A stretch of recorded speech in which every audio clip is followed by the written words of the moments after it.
This pianist had a strange obsession. He liked pretending to be blind when performing in people's homes. Because of this disguise, many of his clients would let their guard down, even undressing right in front of him.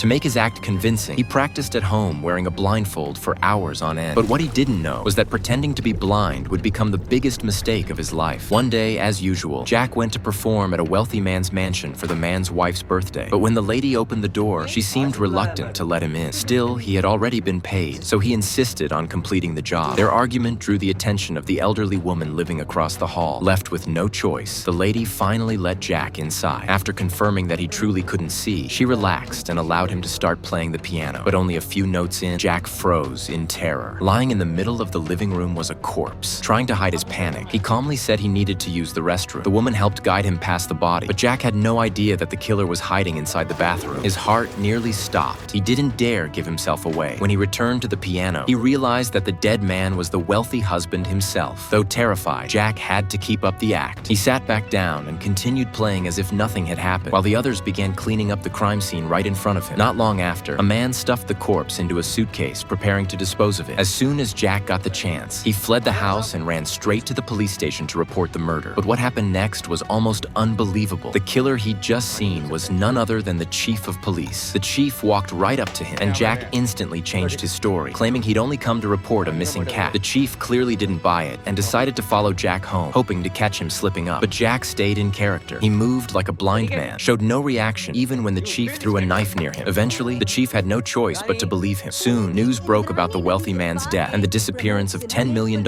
in cash. Everyone wanted to know who was the killer. Before long, a scapegoat appeared. A man was arrested after finding the rich man's watch in a urinal.